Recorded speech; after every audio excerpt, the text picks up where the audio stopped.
उनको पुलिस के वैन में ठूस ठूस कर, मार पीट करके पुलिस ने अलग अलग थानों में रात के 10-11 बजे रात तक रखा।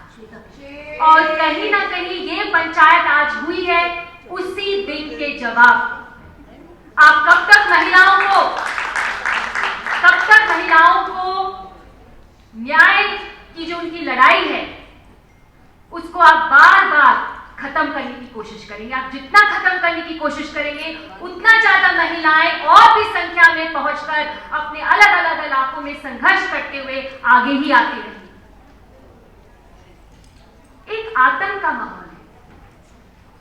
बार बार ये जो सरकार है कुछ आतंकवादी हादसों को लेकर अपनी नीति करती रहती है, अपनी राजनीति करती रहती है, लेकिन रियलिटी तो ये है, सच्चाई तो ये है कि भारत की आम महिलाओं के लिए हर दिन एक आतंक है।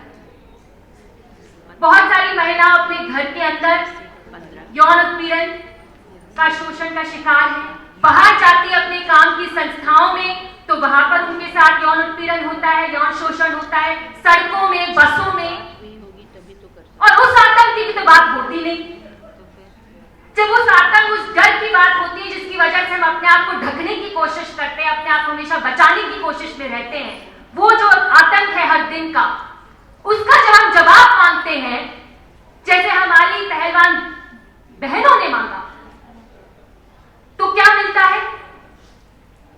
वही कि आपके जो आरोपी हैं, आपके ऊपर जो अपराध कर रहे हैं, वो भयमुक्त तरीके से अपनी जिंदगी जीते रहे, अपनी राजनीति करते हैं।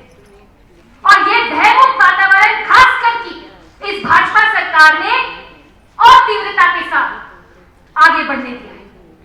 इसलिए दलित महिलाओं के साथ, अल्पसंख्यक महिलाओं के साथ, बहुसंख्यक महिलाओं के साथ अपने घरों में, घरों के बाहर यौन शोषण होता रहेगा जब तक हम इसका जवाब नहीं मांगते रहेंगे और उसके लिए और भी मजबूत आंदोलन नहीं खड़ा करते रहेंगे। इसलिए हमारे पहलवान बहनों की लड़ाई बहुत ही महत्वपूर्ण है, क्योंकि इस बात को बार बार सामने लेके आता है कि ये बहुसंख्यक महिलाओं की दिक्कत है।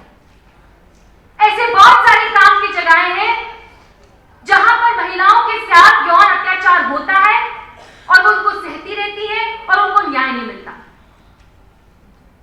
ये सशक्त महिलाओं के साथ अगर हो रहा है, ये पहलवान बहनों के साथ अगर हो रहा है, एथलीट्स के साथ अगर हो रहा है, क्रिकेटर्स के साथ हो रहा है, टेनिस प्लेयर्स के साथ हो रहा है, ये महिलाएं तो फिर भी कहीं ना कहीं हम मानते हैं कि वो ज्यादा सशक्त हैं, लेकिन इनके साथ ऐसा हो रहा है, इनके अपराधियों को ऐसे छोड़ दिया जा रहा है, वो अपनी रैलियां कर सकते हैं, उनके खिलाफ कोई एक्शन नहीं लेगा। तो फिर हमारी जो आम महिलाएं हैं गांव में, कस्बों में, शहरों में, उनका क्या? और इस महिला पंचायत में मैं एक सुझाव और एक मांग जरूर रखना चाहूंगी। हम जब आगे की बात कर रहे हैं तो जरूर हर गांव की संस्था में एक ऐसी कमेटी बननी चाहिए जिसके लिए हमने संघर्ष किया है, 30 साल संघर्ष किया है, कि हर काम की जगह में एक सुरक्षित माहौल पैदा करने के लिए कमेटियां बननी चाहिए जो यौन शोषण के मामलों में जांच पड़ताल कर सकते, मदद दे सकते।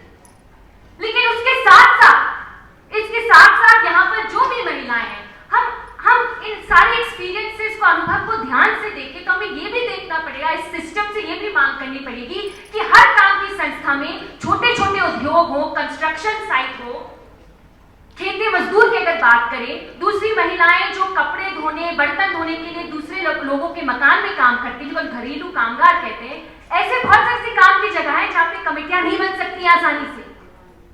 तो वहां पे हमारी क्या मांग होनी चाहिए कि जो पुलिस का एक्शन होना चाहिए, जो पुलिस को सही वक्त पे ऐसे मामलों में कार्रवाई करनी चाहिए, एफआईआर दर्ज करनी चाहिए, जिसको हम पुलिस रिफॉर्म्स की बात करते हैं, या पुलिस प्रक्रिया को लेकर जो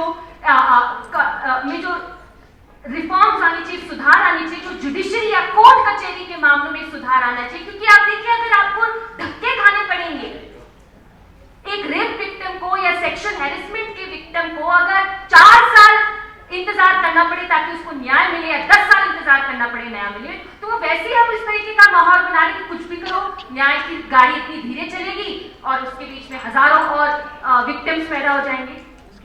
तो हमें बहुत सारे अलग अलग लेवल पे, अलग अलग स्तर पे हमें अपने आंदोलन को मजबूत बनाना पड़ेगा। कमिटियां बने, हर काम की जगह पे बने, और साथ साथ पुलिस की प्रक्रिया में भी सुधार आए और हमारी न्यायपालिका की भी प्रक्रिया में सुधार आए, क्योंकि जब तक जस्टिस डिलेड है तब तक जस्टिस डिनाइड है। तो हमें टाइमली जस्टिस की भी मांग करनी पड़ेगी। और इसी के साथ इस पंचायत, महिला पंचायत को मैं लाल सलाम करती हुई, आप सभी जानते हैं कि जो हमारी खिलाड़ी बहनों के साथ, रेसलर बहनों के साथ जो आज हो रहा है, उसने पूरे देश में महिलाओं के लिए एक बहुत ही गंभीर असुरक्षा का माहौल क्रिएट कर दिया है। आज ही की दैनिक भास्कर की जो खबर है, आप लोगों ने सुना होगा, पढ़ा भी होगा कि बृजभूषण शरण के खिलाफ जितने भी गवाह, जितने भी एविडेंस पेश किए गए हैं, उनसे उसके खिलाफ कोई सीरियस एलिगेशन का बेस पुलिस नहीं ढूंढ पाई है। कितनी शर्म की बात है कि आंदोलन, पूरे देश भर की महिलाएं आंदोलन में हैं, लेकिन दिल्ली पुलिस का इतना शर्मनाक जो बयान है वो आज के समय में आता है। इससे पता चलता है कि आज किस तरीके से ये जो नेक्सस चल रहा है, क्रिमिनल्स का, एडमिनिस्ट्रेशन का और गवर्नमेंट में जो लोग बैठे हैं, ये नेक्सस जिस तरीके से आज पूरे देश की महिलाओं के अंदर एक असुरक्षा का वातावरण कायम कर रहा है, ये अपने आप में बहुत चिंता का विषय है।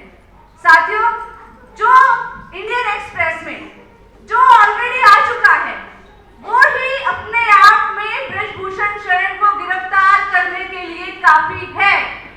कोई भी एविडेंस की जरूरत नहीं है। लेकिन ये जो इतना समय लिया जा रहा है, कहीं ना कहीं इसमें आप सरकार की मंशा को अच्छी तरह से समझ सकते हैं।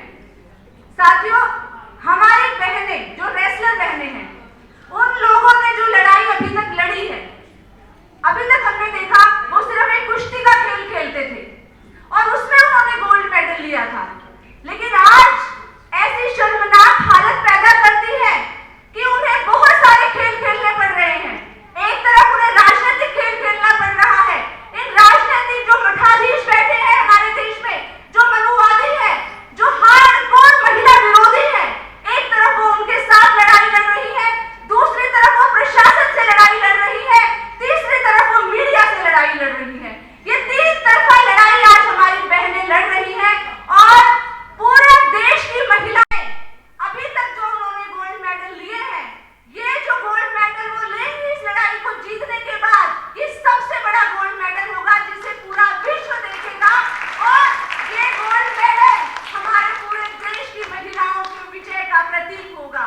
साथियों, हमारी बहन, हमारे साथी कल बोल रही थी कि हम सिंगुल युग में जी रहे हैं। भाषा जी बोल रही थी कल कि ये जो युग है ये सिंगल युग है। तो साथियों, ये भी सही है कि ये जो सिंगुल जो है, ये सबसे पहले इस देश की महिलाओं की पीठ पर पड़ना शुरू हो गया है।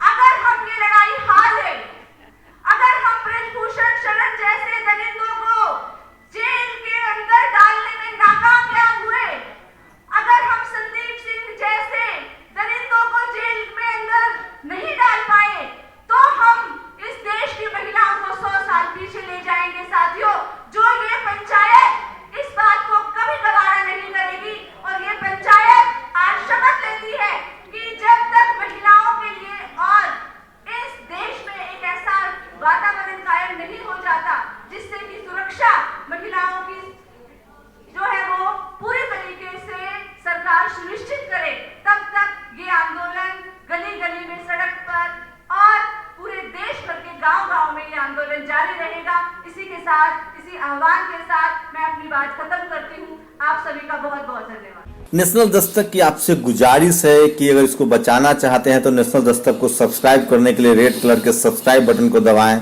फिर बेल आइकन की घंटी दबाएं। नेशनल दस्तक को बचाने के लिए बहुत जरूरी है कि हर खबर को शेयर करें, लाइक करें, कमेंट जरूर करें।